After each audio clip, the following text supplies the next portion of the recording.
Hi, hello, dear friends. This is Dr. Bairi Naresh. This is your Shan Ranjala Rajesh. ఈ మధ్య కాలంలో చాలా మంది వాట్సాప్లో అడుగుతున్నారు, నరేష్ అన్న నువ్వు రాయేష్ అన్న ఒక వేదిక మీద ఎక్కువ రావట్లేదు, ఏమన్నా అభిప్రాయ భేదం వచ్చిందా, గొడవలు వచ్చాయా, లేకపోతే మీ పైన జరిగిన దాడికి భయపడ్డారా, సోషల్ మీడియాలో ఉండట్లేదు అని రకరకాల కామెంట్స్ రకరకాల పోస్టులు చూస్తూ ఉన్నాము. వాటన్నిటిని నివృత్తి చేయడం కోసం నన్ను అన్నని ఇష్టపడే వాళ్ళు, గౌరవించే వాళ్ళు, వ్యతిరేకించే వాళ్ళు, ద్వేషించే వాళ్ళు కూడా ఓ క్లారిటీకి రావడం కోసం అన్నని ఈ చిట్ చాట్ కి, ఈ లైవ్ కి ఆహ్వానించడం జరిగింది. ఈ సందర్భంగా మీలో కొంతమంది అడిగే అనేక విషయాలకి, మాకు తనపైన తనకు మా పైన ఉన్న రకరకాల విషయాలపైన అలా మాట్లాడుతూ అనేక విషయాల్ని మీ ముందు పెట్టడం కోసం జరిగే ఒక చిన్న ప్రయత్నమే ఈ గెట్ టుగెదర్ లైవ్ ప్రోగ్రామ్. అలాగే మరి గతంలో అన్న ఫేస్బుక్ లో గానీ, నా ఇన్స్టాలో గానీ చాలా మంది రకరకాల క్వశ్చన్లు అడుగుతున్నారు. మీలో చాలా మంది అడిగినటువంటి క్వశ్చన్ అన్నింటినీ కూడా మరి మీ కెమెరాకు అటువైపులో ఉన్నటువంటి చాలా మంది తమ్ముళ్ళు మీ క్వశ్చన్లని వాళ్ళ క్వశ్చన్లుగా ఈరోజు మీకే వాటి సమాధానాలు మా ద్వారా వినిపించే ప్రయత్నం చేస్తున్నారు. మీరు చాలా మంది ద్వేషంతో, కోపంతో, ఆలోచనతో, అనాలోచనతో కూడా చాలా మంది క్వశ్చన్లు అడిగినారు. ఆ క్వశ్చన్లని ఇప్పుడు మీ ముందుకు తీసుకురాబోతున్నారు తమ్ముళ్ళు. వాటికి ఖచ్చితంగా అన్న నేను మరి సమాధానం చెప్పి మీ ప్రశ్నల్ని నివృత్తి చేసే ప్రయత్నం చేస్తాం. ఇవి ప్రశ్నలు నివృత్తులు అని కూడా అనుకోనక్కర్లేదు, జస్ట్ మా ఒపీనియన్స్. దాన్ని మెజారిటీ వాళ్ళు అంగీకరించవచ్చు, అంగీకరించకపోవచ్చు, కానీ మా అభిప్రాయాన్ని తెలుసుకోవాలని ఎదురు చూసే చాలా మంది కోసం ఈ ప్రయత్నం. వెల్కమ్ అన్నా. నేను అచ్యుత్ రాజ్ అన్న. గత కొంతకాలంగా సోషల్ మీడియాలో యాక్టివ్గా లేరు, కారణం ఏమిటి అని అడుగుతున్నారు. కోకవేణు, సూర్యాపేట జిల్లా. ఓ హాయ్, జై ఇన్సాన్ కోకవేణు తమ్ముడు. సోషల్ మీడియాలో యాక్టివ్గా ఉంటేనేమో ఈ పేపర్ పులులు పేపర్లల్లా, టీవీలల్లా, యూట్యూబ్ ఆన్లైన్లే కనిపిస్తారు. వీళ్ళు ఫీల్డ్ వర్క్ చేయరు, పాడలేదు అని చెప్పేసి అందరూ అభిప్రాయపడతారు. అది బంద్ చేసి ఫీల్డ్లోకి వెళ్తేనేమో మీరు భయపడ్డరా లేదా, మీ సోషల్ మీడియాలో అందుబాటులో లేరు అని అంటారు. మీతో వచ్చిన గోసా తమ్మేది. నేనైనా అన్నైనా ఎప్పుడు ఫీల్డ్ వర్కర్స్మే. మాకు అటు ఫీల్డ్తో పాటు ఇటు సోషల్ మీడియాలో కూడా ఒక చేయి వేయటం వల్ల మీకు ఎక్కువ లైవ్గా కనిపించాము. అయితే మీరు చూస్తున్నారో లేదో, లేదా మీరు ఫాలో అయ్యే వాట్సాప్లోనో ఫేస్బుక్లోనో మీరు నేను కలిసి ఉన్న గ్రూపుల్లోనో అప్డేట్స్ లేకపోయినంత మాత్రాన మేము యాక్టివ్గా లేనట్టు కాదు. దయచేసి ఎవరైనా బైరి నరేష్ అనే వాట్సాప్ ఛానల్ ఒకటి ఉంది, దాంట్లో ఎవ్రీడే అప్డేట్స్ పెడుతున్నాను. నా పేరుతో ఉన్న యూట్యూబ్ ఛానల్లో నా యాక్టివిటీస్ అన్నీ పెడుతూ ఉన్నాను. ఈ మధ్య ఒక 8 నెలలుగా ఇతర ఛానళ్ళకి నేను ఇంటర్వ్యూ ఇవ్వలేదు. ఇతర ఛానళ్ళకి ఇంటర్వ్యూలు ఇచ్చినప్పుడు వాళ్ళు రీల్స్గా, షార్ట్ వీడియోస్గా, టాపిక్ వారీగా వీడియోస్గా, ఫుల్ లెంత్ వీడియోస్గా, ఆఫ్ వీడియోస్గా వాళ్ళు అన్ని సోషల్ మీడియా ప్లాట్ఫామ్స్లో రిపీటెడ్గా వేయడం వల్ల నేను యాక్టివ్గా ఉన్నట్టుగా కనిపించింది.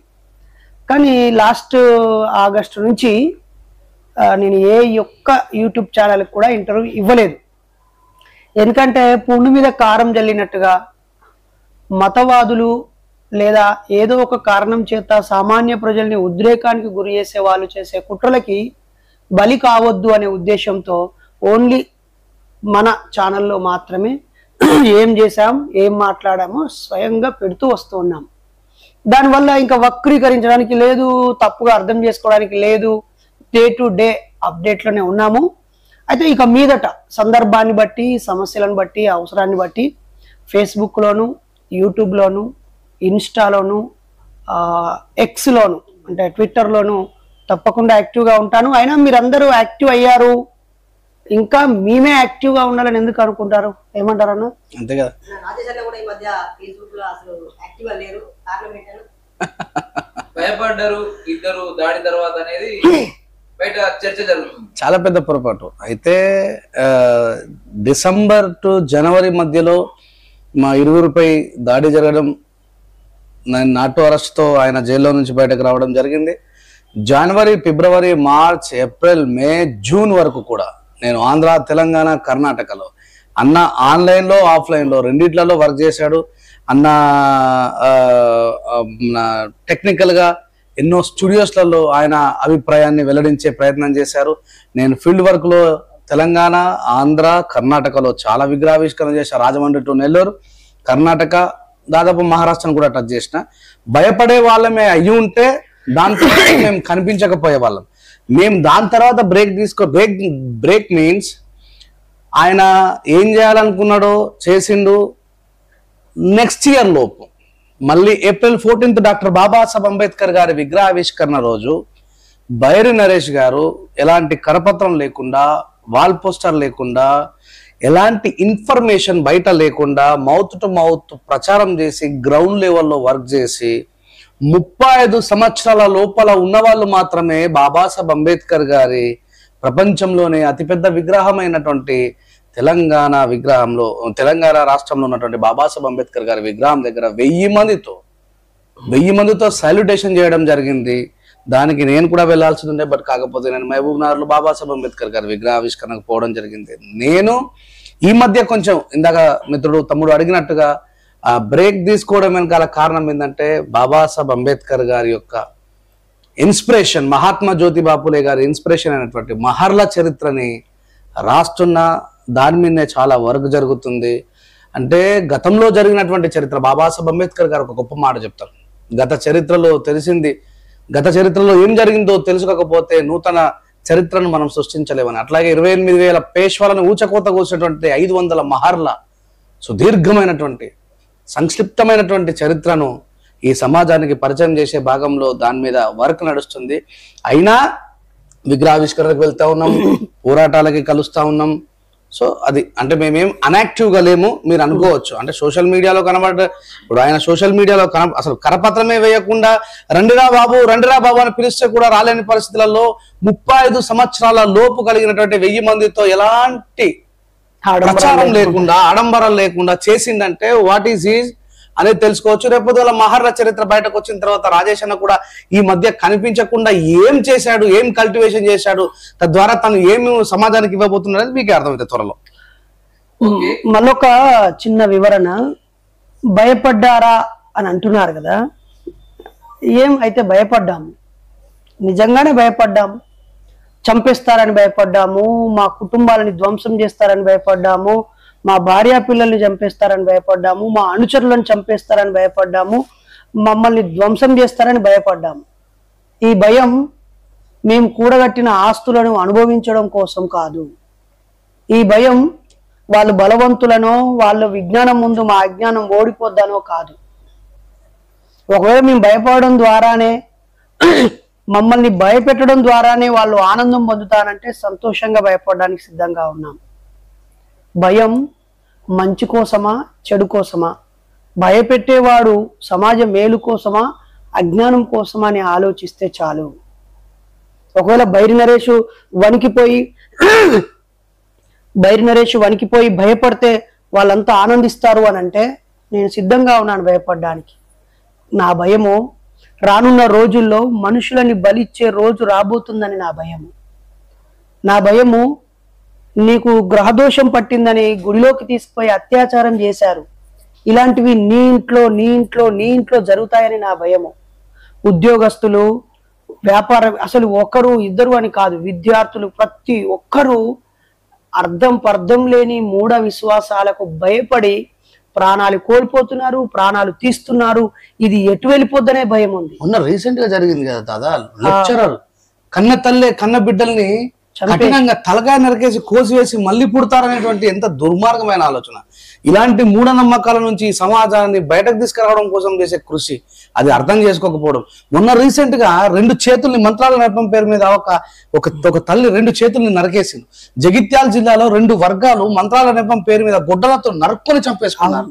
ఎంత ఘోరంగా చదువుకున్న వాళ్ళు, బీటెక్లు పాస్ అయిన వాళ్ళు, ఐటీఐలు చేస్తున్న వాళ్ళు, లెక్చరర్ గా చేస్తున్నటువంటి ఒక తల్లి కన్న బిడ్డల్ని మళ్ళీ పునర్జన్మలో వస్తారని చెప్పేసి కోసేసి ఫ్రిడ్జ్ లో పెట్టడం ఎంత దుర్మార్గం ఇది నాకు అర్థం కాదు. జగిత్యాలలో 3 చంపేసి ఇంకొక ఇద్దరిని చంపడానికి పోతే వాళ్ళు పరిగెత్తి పారిపోయేళ్ళు. అలా ఈ మధ్య ఈ ఏడాది కాలంలో ఎన్ని జరిగినాయో అన్ని రికార్డ్ చేస్తున్నాం. ఇదంతా చక్కటి పుస్తకాల రూపంలో, విశ్లేషణల రూపంలో, ఆధారాలతో సహా అందరికి ముందుకు వస్తుంది. ఒకటి, మేము మమ్మల్ని భయపెట్టాలనుకునే వాళ్ళు లేదా మా గొంతు నొక్కేయాలనుకునే వాళ్ళు, మా నోరు మోయించాలనుకునే వాళ్ళకి నేను తలవంచి రిక్వెస్ట్ చేస్తున్నాను. మేము ఆగడం మీకు ముఖ్యమా, మేము భయపడడం ముఖ్యమా, లేక మీ మతాల్లో ఉన్న ప్రజలు విజ్ఞానవంతులు అవడం ముఖ్యమా ఆలోచించండి. మేము కాకపోతే ఇంకోడు ప్రశ్నిస్తాడు, నీ కడుపులో పుట్టినోడు ప్రశ్నిస్తాడు, నీ తోడబుట్టినోడు ప్రశ్నిస్తాడు. ప్రశ్నకు జవాబు పరిష్కారం కానీ ప్రశ్నించేవాడు భయపడమో భయపెట్టడమో, ప్రశ్నించేవాడు ఆగిపోవడమో పరిష్కారం కాదు కదా. కొంచెం కామన్ సెన్స్ అప్లై చేస్తే బాగుంటుంది అనేది నా రిక్వెస్ట్. ఆ ప్రశ్న అలా అనుకుని ఆనందిస్తే సంతోషం. బైర్నరేష్ గారు, మీకు క్వశ్చన్ ఇది. మీరు భారత నాస్తిక సమాజంలో కీలకంగా పనిచేసి సంఘం విస్తరణ కోసం పనిచేసారని మీరు చెప్తున్నారు. సరే, మీ ఆశయం ఏదైనప్పటికీ మరి అంత సంఘం కోసం మీరు పాటు పాడితే ఆ సంఘం నుంచి మిమ్మల్ని ఎందుకు వెళ్ళగొట్టారని ఒక తమ్ముడు ఫేస్బుక్ లో మెసేజ్. ఓకే, సంతోషం. నేను అక్కడ సరిగా పని చేయలేదు కావచ్చు, వాళ్ళు నన్ను వెళ్ళగొట్టిర్రు. ఇప్పుడు ఇంకోటి పెట్టుకొని మంచిగా పని చేస్తే నన్ను ఇప్పుడు ఎవరు వెళ్ళగొట్టరు కదా. ఇంతకంటే మంచిగా పని చేసే వాళ్ళు వాళ్ళకి వస్తారు, అది పని చేస్తారా, దానికి ఏమున్నది పెద్ద గోస. ఇప్పుడు నేను ఈ సొక్కా వేసుకోనా, ఇంకో సొక్కా వేసుకోనా, ఈ ఇంట్లోనా ఆ ఇంట్లోనా, ఏ ఇంట్లోకి వెళ్ళి ఏ ఇంట్లోకి పోయినా అది కాదు కదా. నేను ఏడున్నా, బ్రతికున్నానా, లైవ్ లో ఉన్నానా, పని చేస్తూ ఉన్నానా అనేది ముఖ్యం. ప్రతి చోట మార్పులను సంతోషపడని నా పని మాత్రమే సమాధానం, అంతే, అయిపోయా. అలాగన్నా ఇంకో క్వశ్చన్ నరేష్ అన్న, మీకే ఇది. మీ భార్య ప్రభుత్వ ఉద్యోగస్తురాలు కదా, మీరు చేసే ఉద్యమం ఉద్యోగస్తుల విధి నిర్వహణకు అడ్డంకి కాదా? ఇప్పుడు మా భార్య గవర్నమెంట్ ఎంప్లాయీ, ఆమె సర్వీస్ రూల్స్ ప్రకారంగా ఉదయం 9:45 బల్లెకు పోతే సాయంత్రం 4:45 దాకా ఆ స్కూల్ నియమ నిబంధనలకు ఆమె పాటించాలి. మిగతా టైంలో ఆమె ఒక మనిషి, ఆమెకు ఫ్రీడమ్ ఆఫ్ ఎక్స్ప్రెషన్ ఉంటుంది, అలాగే ఆమెకు కాన్స్టిట్యూషన్ వర్తిస్తుంది, ఆమె రైట్ టు లీవ్ ఉంటుంది. కాబట్టి రాజ్యాంగంలో ఉన్న అన్నిటికీ ఆమె అర్హురాలే. ఆమె ఉద్యోగ సమయంలో విధి నిర్వహణకు వ్యతిరేకంగా పనిచేస్తే తప్పవుద్ది. ఆ తర్వాత ఆమె ఉద్యోగం కాకుండా బయటి సమయంలో కూడా తానున్న గౌరవప్రదమైన ఉపాధ్యాయ వృత్తికి కలంకం తెచ్చేలాగా అశాస్త్రీయతను పెంచి పోషిస్తే తప్పు, అజ్ఞానాన్ని పెంచి పోషిస్తే తప్పు, కులమత వైషమ్యాలను ఉద్రేకాలని రెచ్చగొడితే తప్పు, ఇంకేదైనా నైతిక విలువలను పతనమైపోయి ప్రవర్తించినా జీవించినా తప్పు. కానీ తాను ఉపాధ్యాయురాలుగా విద్యార్థులను శాస్త్రీయంగా తీర్చిదిద్దుతుంది, రేపటి తరం పౌరులను తయారు చేస్తుంది, అలా ఉద్యోగం చేస్తున్నందుకు జీతం తీసుకుంటది. ఇంకా బయటకు వచ్చి ఆ ఉద్యోగాన్నే ఉద్యమంగా చేస్తున్నది కదా. ఇక్కడేం డబ్బులు ఇవ్వట్లేరు కదా, ఇంకా సంపాదించే సాలీలో సగం డబ్బు ఖర్చు పెట్టి బాల్య వివాహాలు అద్దని ప్రచారం చేస్తున్నది. అలాగే మహానుభావుల యొక్క చరిత్రలను వివరిస్తున్నది, బుక్కులో పెన్నులో పెన్సిల్లో పుస్తకాలు కానుకలుగా ఇస్తున్నది, వేరు మేజర్ అయిన వాళ్ళకి పెళ్లిళ్ళు చేయడానికి సహకరిస్తున్నది, నాతో పాటుగా కౌన్సిలింగ్స్ ఇస్తున్నది, సెలవు దినాల్లో మూఢనమ్మకాలపై ప్రజల్ని చైతన్యం చేయడానికి ప్రయాణిస్తున్నది. తనలాంటి ఎంతో మందిని కలుపుకొని ఒక ఉద్యమ నిర్మాణంలో నాతో సరి సమానంగా పనిచేస్తున్నది. కాబట్టి ఏ వ్యక్తి అయినా, ఉద్యోగం చేసే ఏ వ్యక్తి అయినా మూఢనమ్మకాల నిర్మూలన సంఘంలో హ్యాపీగా పనిచేయవచ్చు. ఇది రాజ్యాంగబద్ధమైన సంఘము, రాజ్యాంగ విలువల్ని పాటించే సంఘము.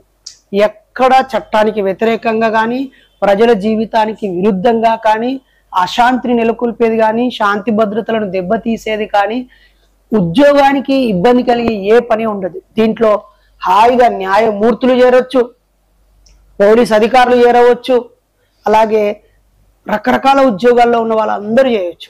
ఎందుకంటే ఇది ఒక రిజిస్టర్డ్ ఆర్గనైజేషన్, అలాగే ప్రజలను చైతన్యపరిచే ఆర్గనైజేషన్ తప్ప ఎక్కడ ప్రభుత్వానికి వ్యతిరేకమో లేకపోతే సైంటిఫిక్ టెంపర్కి వ్యతిరేకమో ప్రజలకు వ్యతిరేకమైందో కాదు. కాబట్టి హ్యాపీగా చేయొచ్చు.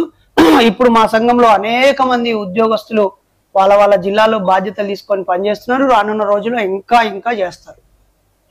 ఓకే, మీ ఇద్దరి క్వశ్చన్. కృష్ణసాయి గౌడ్ మీ ఇద్దరిని అడుగుతున్నాడు, అంటే మీలాగానే ఇంతకు ముందుకు నాస్తికవాదం గాని బహుజనవాదం గాని ప్రజల కోసమే చేస్తున్నామని చెప్పి అమ్ముడు పోయి కొంతమందిని వాడుకొని వ్యక్తిగతంగా ఎదుగుతున్నారు. మీరు కూడా గట్ల అయితేనేమో భయం మిమ్మల్ని చూస్తుంటే అట్లే అనిపిస్తుందని కృష్ణసాయి గౌడ్ క్వశ్చన్ ఇద్దరికి. అన్న మీరే చెప్తారా? నేను చెప్తే కొంచెం ఘాటుకుంటుంది, నాటుకుంటుంది, మీరే చెప్పండి. ఫర్ ఎగ్జాంపుల్ తీన్మార్ మల్లన్న లెక్క అని కూడా ఆయన మెన్షన్ చేసింది. ఓహో. కృష్ణ సాయి గౌడ్. హాయ్ కృష్ణ సాయి గౌడ్, మీ ప్రశ్న అర్థవంతమైంది కాదు. నువ్వు మోసపోయావా? ఎవరైనా మోసపోయారా? చట్ట ప్రకారంగా ఎవరైతే మోసం చేశారో వాళ్ళపై చర్యలు తీసుకోవాలి.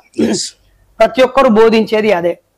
అలాగే నేను పనిచేసిన, అన్న పనిచేసిన, ఇంకొకరు పనిచేసిన, ఇంకొకరు పనిచేసిన, వాళ్ళు పని చేస్తున్నది దేనికోసము, ఆ పనిలో నిజాయితీ ఉందా, అకౌంటబిలిటీ ట్రాన్స్పరెన్సీ ఉందా, వ్యక్తిగత ప్రయోజనాలు ఉన్నాయా అనేది కొద్దిలోనే తెలిసిపోద్ది.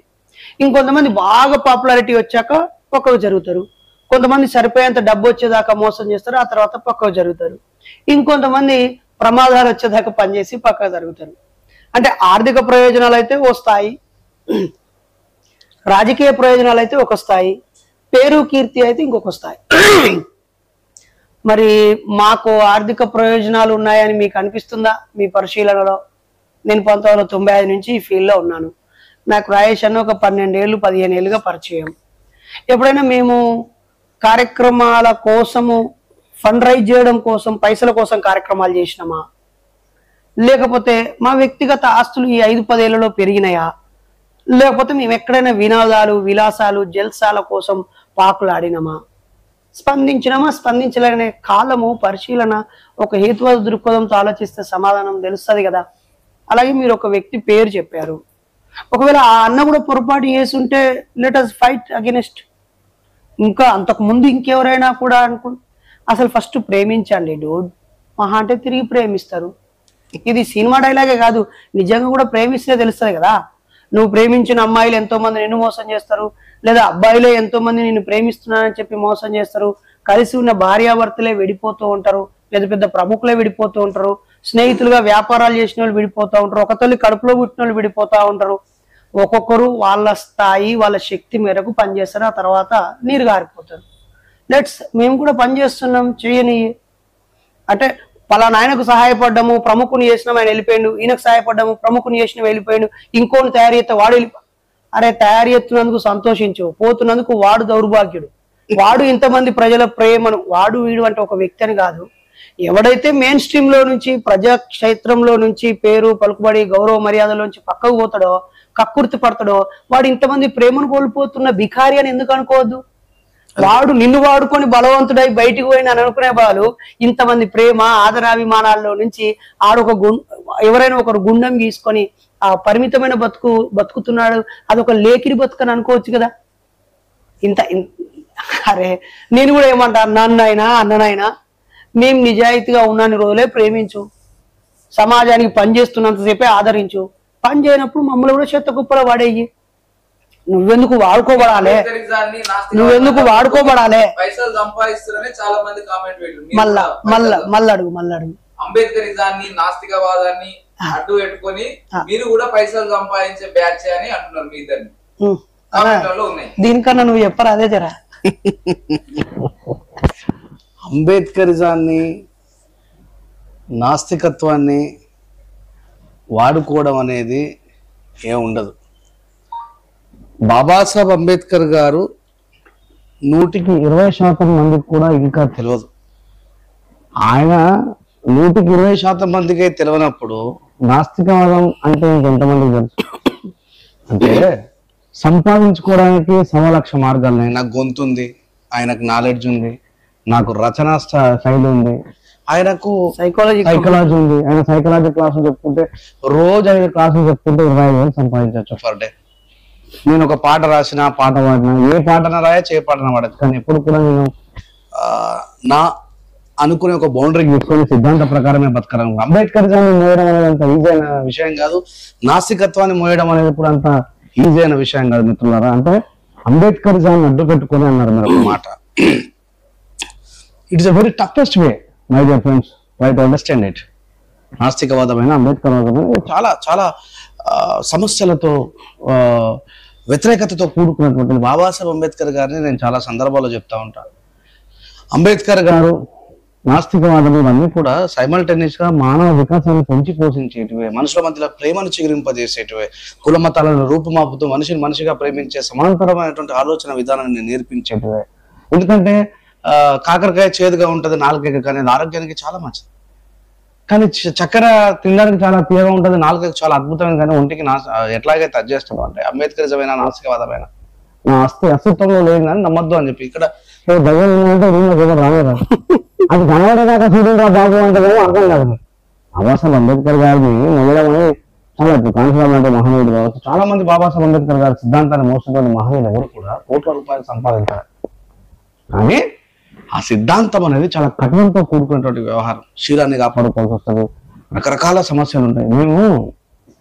మీరు ఒకటే ఆలోచించవచ్చు, డబ్బులే సంపాదించే వాళ్ళని అయితే ఆయన చెప్తున్నా కదా, పర్ డే 25,000 సంపాదించడం అంటే 20 రోజులు పని చేసుకున్నా లక్షల రూపాయలు సంపాదించారు. లక్షలు ఎందుకే, 10 రోజులు పని చేసి 20 రోజులు ప్రశాంతంగా బతకరాదా? మరి రోజు భార్య పిల్లలు వదిలేసి ఈ రాష్ట్రము, ఆ జిల్లా, ఈ జిల్లా అని చెప్పేసి తిరుగుతూ, అంటే సైమల్టేనియస్ గా మీకు అర్థం కావాల్సిన విషయం ఏంటంటే అంబేద్కరిజం అనేది వ్యాపారం కాదు, అది చీకటికి పారదోలుతో జ్ఞానాన్ని వెలిగించే జ్యోతులు లాంటి. దాన్ని చదివి అర్థం చేసుకున్నారు. ఇప్పుడు గమనించినట్టయితే అంటే ఇంతకుముందు మన సోషల్ మీడియా లేకపోవడం వల్ల బాబాసాహెబ్ అంబేద్కర్ గారు ఆయన సిద్ధాంతం అర్థం కాలేదు. ఈ రోజు యూపీఎస్సీ దానికి సంబంధించినటువంటి సిలబస్ చదివిస్తున్నటువంటి పెద్ద పెద్ద వాళ్ళ కులానికి మతానికి బ్రాహ్మణులు కావచ్చు, ఎవరన్నా కావచ్చు, వాళ్ళు చెప్తా ఉన్నారు ఈ రోజు బాబాసాహెబ్ అంబేద్కర్ గారి యొక్క నిగూఢత గురించి. ఆయన ఇంత గొప్పవాడు, ఇంత కష్టపడి చదువుతున్నాడు, ఈ భారతదేశం యొక్క కీర్తి పతాకాన్ని విషయంలో ఎప్పచాటంలో గ్రేట్ స్టూడెంట్, గ్రేట్ లెక్చరర్, ప్రతి విషయంలో కూడా చాలా అద్భుతంగా కనపరిచినటువంటి వ్యక్తిగా యూపీఎస్సీ ఎగ్జామ్ ప్రిపేర్ చేసినటువంటి వాళ్ళే చెప్తా ఉన్నారు. అంటే అంబేద్కరిజం అనేది అదొక వ్యాపారం కాదు, వాళ్ళు అర్థం చేసుకునే ప్రయత్నం చేయాలనే మా తపన, మా బాధ, మా దుఃఖం, మా ఆవేదన అంతా కూడా. అంటే ఒక బ్రదర్ అంబేద్కరిజాన్ని, నాస్తికత్వాన్ని అడ్డు పెట్టుకొని సంపాదిస్తున్నారు అనే పదము మనల్ని సైద్ధాంతికంగా ఎదుర్కోలేని పిరికి పందలు, లేదా ఈ వంకతో ఇలా అంటే వాళ్ళు వాళ్ళ వేగాన్ని తగ్గించుకొని ఆగిపోతారేమో, ఆత్మన్యూనత భావానికి గురైతారని చేసే ఒక కుట్ర పదం అది. దాంట్లో భాగంగా ఇష్టం వచ్చిన పిచ్చి కామెంట్లు పెట్టడం మనం చూసి నవ్వుకుంటాం అంతే. ఇప్పుడు అదే నిజమే అయితే, అరే అందరూ అంబేద్కరిజం నాస్తికత్వం మారండ్రా భయ్, ఇలా పనిచేస్తే కోట్లు వస్తాయి. ఆ పనికి మాలిన రాజకీయాలకు పోవడం ఎందుకు, ఆ పనికి మాలిన వ్యాపారాలు చేయడం ఎందుకు, ఆ కష్టపడి సంవత్సరాల తరబడి ఉద్యోగాలు చేయడం ఎందుకు? అందరూ నాస్తికత్వాన్ని, అంబేద్కరిజాన్ని భుజాన్ని ఎత్తుకోండి.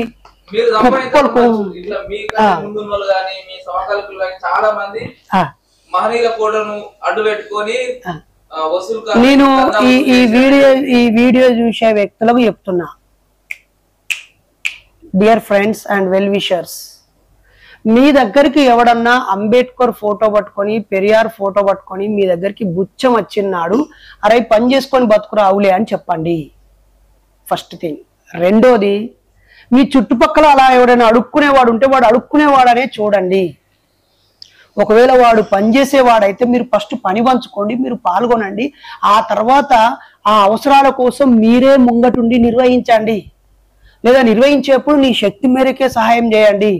దశమ భాగాలు ఇవ్వకండి. బాబాసాహెబ్ మీ జీవితంలో పే బ్యాక్ టు ద సొసైటీలో 5% ఆదాయాన్ని ఇవ్వమన్నాడు. ఒకసారి స్వయం విమర్శ చేసుకోండి. మీలో ఎవరైనా అంబేద్కరిజం, నాస్తికత్వం కోసం మీరు సంపాదించిన సంపద కొంత ఇచ్చి, అరే వానికి ఇచ్చిన వాడు పని చేయలేదు, వాడు అంబేద్కరిజాన్ని పెంచలేదు, ప్రచారం చేయలేదు, నాస్తికత్వాన్ని కాపాడలేదు, నిలబెట్టలేదు, నా సంపదతో వాడు బాగుపడ్డాడని ఒకరిద్దరు ఉంటే వెంటనే ఓపెన్ అయిపోండి. అప్పుడు అడుక్కు తినే వాళ్ళు తగ్గిపోతే మాలాంటి వాళ్ళకు అడుక్కు తినే వాళ్ళనే పేరు పోయి, అరే ఆదర్శ వ్యక్తులు అనేటువంటి గౌరవం తక్కుద్ది కదా.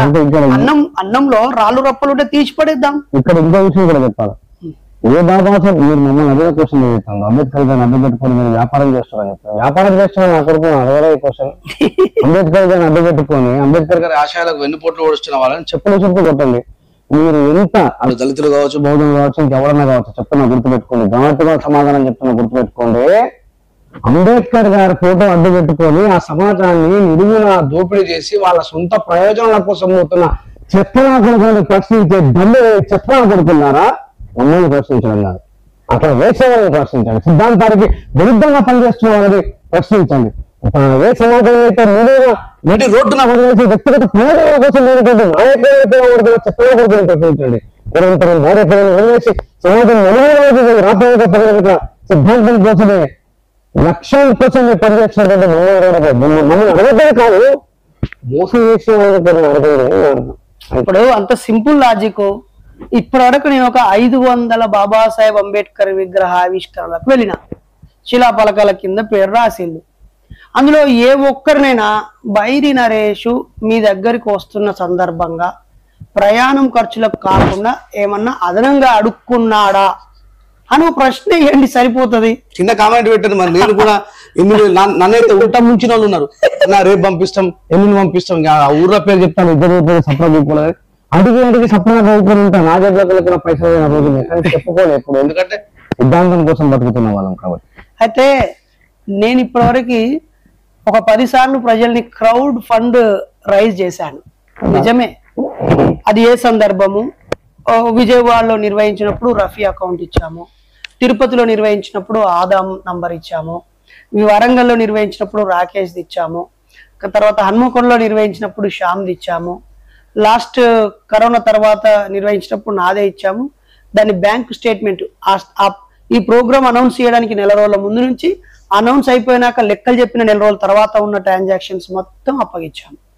వస్తువులు ఎవరెవరు ఇచ్చారు, పుస్తకాలు ఎవరెవరు ఇచ్చారు, తర్వాత ఫోటో మెమోంటోలు ఎవరు ఇచ్చారు, బియ్యం ఎవరు ఇచ్చారు, లిక్విడ్ క్యాష్ ఎవరు ఇచ్చారు, ఆ రోజు నేరుగా ఇచ్చిన వాళ్ళు ఎంతున్నారు, ఫోన్ పే ఆన్ రికార్డ్. ఇప్పుడు కూడా మేము రేపు రానున్న రోజుల్లో కార్యక్రమాలు నిర్వహిస్తే ఆయా జిల్లాలకు వెళ్ళడానికి మా ఆవిడని అడుక్కున్నాను, లేదా కొన్ని ముఖ్యమైన ప్రదేశాలకు వెళ్ళినప్పుడు మీలో మంచి స్నేహితులు ఆ దారిలో వెళ్తున్నప్పుడు భోజనం పెట్టిన వాళ్ళు ఉన్నారు, ఆ తర్వాత పెట్రోల్ డీజిల్ పోయించిన వాళ్ళు ఉన్నారు. రేపు ఇంకా మనం 1000 మంది సమావేశం అవుతున్నప్పుడు తలా ఓ చేసుకుంటాం. అవి మిగిలించుకోవడం కోసం ఆలోచించినప్పుడు తప్పు పట్టండి. అయినా ఉపయోగం లేము అని అనుకున్నప్పుడు ఎట్లిస్తారు, ఎవరు ఇస్తారు, ఎందుకు ఇస్తారు ఒకసారి ఆలోచించండి. అయినా పైసలే ప్రధానమా? చెయ్యి.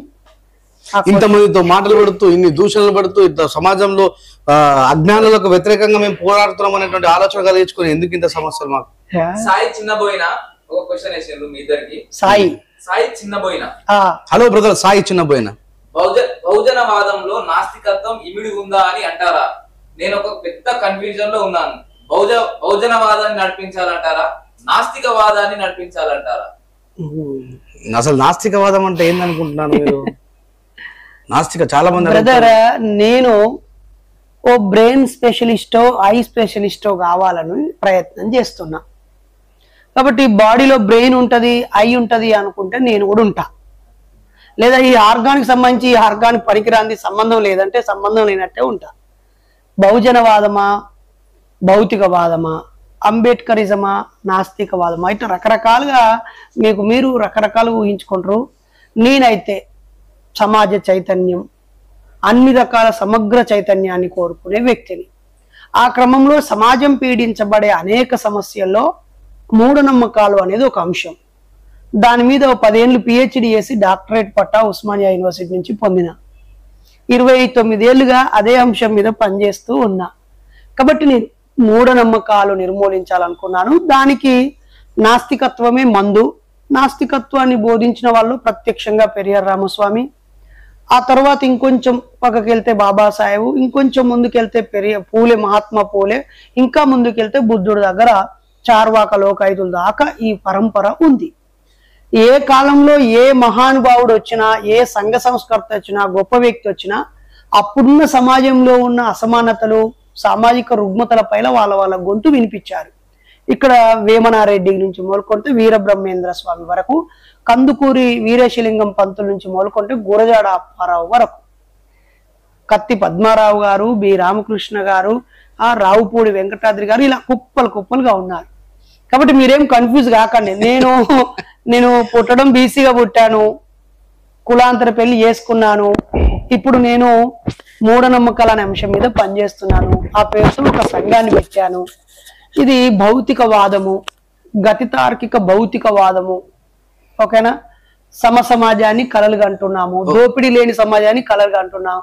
దీన్ని రాజకీయాలతో, దీన్ని బహుజన రాజకీయాలతో, దీన్ని భౌతికవాదం, బహుజనవాదంతో మీరు ముడిపెట్టి చూస్తే కన్ఫ్యూజ్. ఎవరు భౌతికవాద కావాలన్నా, నువ్వు అంబేద్కరిస్ట్ కావాలన్నా, కమ్యూనిస్ట్ కావాలన్నా, బుద్ధిస్ట్ కావాలన్నా, ఏది కావాలన్నా ముందు నువ్వు వాస్తవికవాది కావాలి. అసలు కార్యకారణ సంబంధాన్ని తెలుసుకొని హేతువాద ఆలోచన నీకు కావాలి. చిన్న ఎగ్జాంపుల్ ఇద్దాం దాదా. ఇప్పుడు ఆయన దగ్గర నా దగ్గర ఒక మైక్ ఉంది.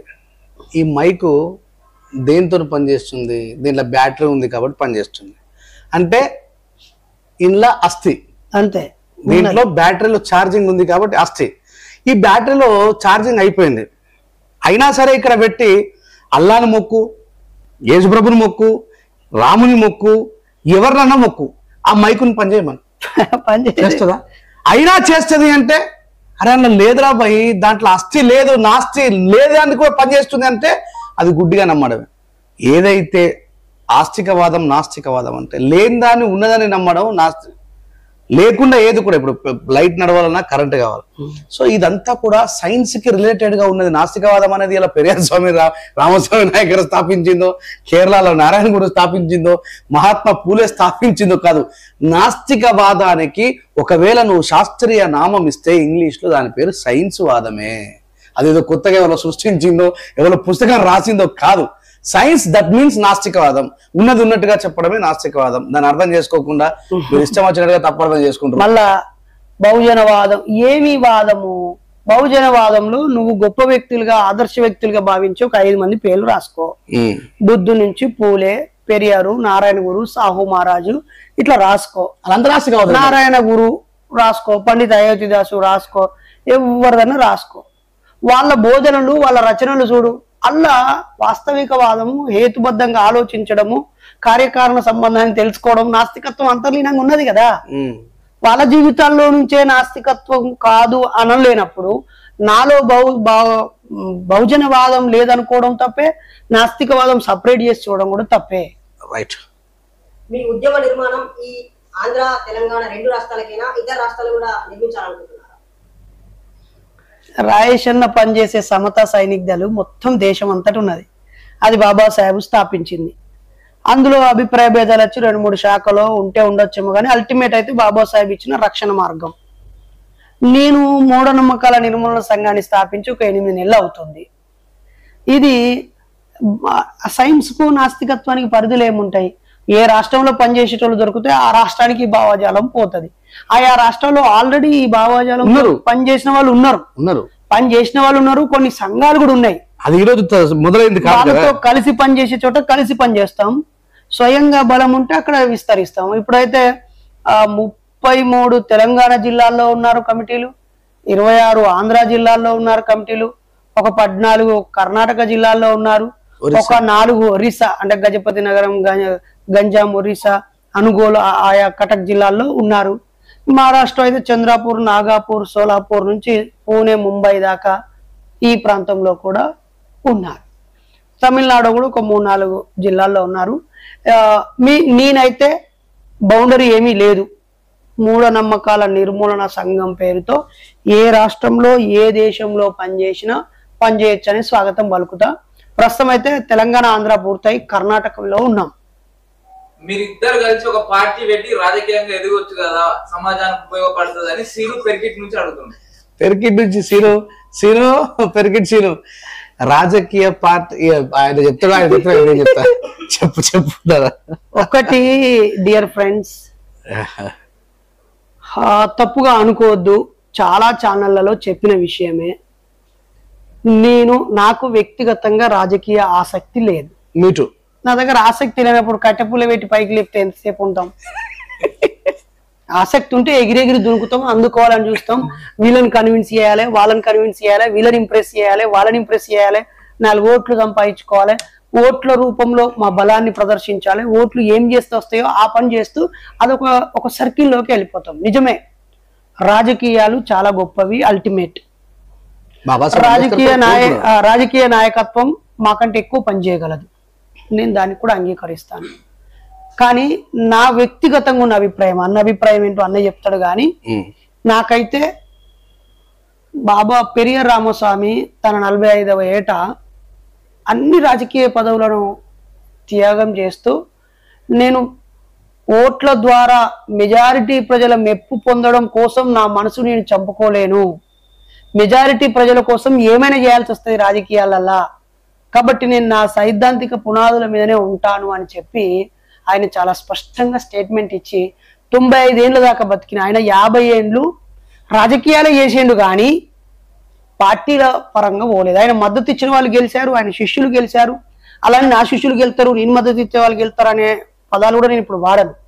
నా పని, నా ద్వారా జరిగే మేలు వల్ల ఈ సమాజానికి ఏ రకంగా మేలు జరిగితే ఆ రకంగా మేలు చేసుకుంటూ చైతన్యం చేసుకుంటూ పోతా. కానీ నేను మాత్రం రాజకీయ పార్టీలకు అనుబంధంగా మారడానికి ఇష్టంగా లేను, రాజకీయ పార్టీని స్థాపించే ఆసక్తితో లేను. అలాగే ఒక నియోజకవర్గం, అది పార్లమెంటో అసెంబ్లీయో, ఒక నియోజకవర్గంలో ఉండి ఆ ప్రజల అన్ని రకాల సమస్యల మీద మాట్లాడుతూ పనిచేస్తూ అందరికి అందుబాటులో ఉంటూ అక్కడే జీవించాలనే ఆలోచన నాకు లేదు. ప్రధానమైన అంశం ఏంటంటే ఒక పార్లమెంట్ ఏరియాలోనో, ఒక అసెంబ్లీ ఏరియాలోనో, ఒక ఎమ్మెల్యే గానో ఎంపీ గానో ఎలక్ట్ అయిన తర్వాత కర్ణాటకలో ఎవరికైనా అన్యాయం జరిగింది, మన పూర్వం ఉన్నటువంటి ఆలోచన ప్రకారం ఎవరికి అన్యాయం జరిగినా మనం విస్తృతమైనటువంటి ఆలోచన విధానం కలిగిన వాళ్ళం కాబట్టి కంపల్సరీ అక్కడికి పోతాం. అట్లా కర్ణాటకలో ఒకరోజు, ఆంధ్రాలో ఒకరోజు, ఒరిస్సాలో ఒకరోజు ఇట్లా తిరుగుతున్న సందర్భంలో చూసిండ్రా ఆ పార్లమెంట్ సభ్యుడు కనీసం మమ్మల్ని ఎవరు పట్టించుకోకుండా తిరుగుతున్నటువంటి నీరాపనిందలు మోయడానికి మేము సిద్ధంగా లేము. రెండో విషయం ఏంటంటే రాజకీయాలు చేయొద్దని కాదు, బాబాసాహెబ్ అంబేద్కర్ గారు ఇండిపెండెంట్ లేబర్ పార్టీ ఇవన్నీ స్థాపించిందే రాజకీయాలు చేయాలని. రాజకీయాలు చేసే వాళ్ళు చేస్తూ ఉన్నారు. మేమైతే విస్తృతంగా ఆయన ఆలోచన విధానం ప్రకారమే నాకు కూడా ఏంటంటే సంఘ సంస్కర్తగానే ఉంటే మనకు ఒక బౌండరీ అనేది ఉండకుండా పనిచేసేటువంటి ఆలోచన ఉంటుంది. అట్లానే ఉండాలని నేను కూడా అనుకుంటున్నాను. 100% అన్నతో నేను ఏకీభవిస్తున్నా. అంటే మేము ఏదో ఒక పార్టీలో చేరగానే ఎమ్మెల్యే అయిపోతాం, ఎంపీ అయిపోతాం అనే భ్రమ లేదు. అలాగే మేము పార్టీ పెట్టగానే లక్షలాది మంది, వేలాది మంది మా వెనకాల వస్తారనే ఆశ, నమ్మకం మాకు లేదు. అలాగే గుర్తుపెట్టుకోండి ప్రజలారా, మిత్రులారా, ఇప్పుడు చాలామంది వీసీకే పార్టీ తిరుమావలన్ సారు, ఆజాద్ రావణ్ గారు, విశారదన్ గారు, తర్వాత మందకృష్ణ గారు, ఇంకా అంటే బిఎస్పి నుంచి పరంజ్యోతి గారు, చాలామంది మాయావతి గారి నాయకత్వంలో బిఎస్పి పార్టీ, ఆర్పిఐ పార్టీ నుంచి కొంతమంది, ఇంకా కొంతమంది ఔత్సాహికులు వ్యక్తిగతంగా కొన్ని పార్టీలు పెట్టి ముందుకు సాగుతున్నారు. మీరు సెక్యులర్గా డెమోక్రటిక్గా ఉండేటువంటి పార్టీ జనసేన నుంచి పవన్ కళ్యాణ్ గారు పార్టీ పెట్టి నడుస్తున్నారు. ఎక్కడెక్కడో ఎన్నెన్నో పార్టీలు నడుస్తున్నాయి, ప్రాంతీయ పార్టీలు. టిఆర్ఎస్, బిఆర్ఎస్ ఉంది, ఇక్కడ వైఎస్ఆర్సిపి పార్టీ ఉంది, తెలుగుదేశం పార్టీ ఉంది, డీకే పార్టీ నుంచి కూడా తెలంగాణలో, ఆంధ్రాలో కొంతమంది పనిచేస్తున్నారు. కాబట్టి మీకు నిజంగానే రాజకీయ పార్టీల ద్వారా మార్పు 5-10 ఏళ్లలో సాధ్యమని మీకు అనిపిస్తే మీకు నచ్చిన పార్టీలో మీరు చేరండి, నిస్వార్థంగా పనిచేయండి, మీ నియోజకవర్గంలో సమస్యల మీద మీరు పోరాడండి. ఆ సందర్భంగా మా గొంతో లేదా మాకున్న పరిచయమో, మా పాపులారిటీయో, మా పాత్ర అవసరమని అనుకుంటే నిస్వార్థంగా మేము పార్టీలకు అతీతంగా వస్తాం.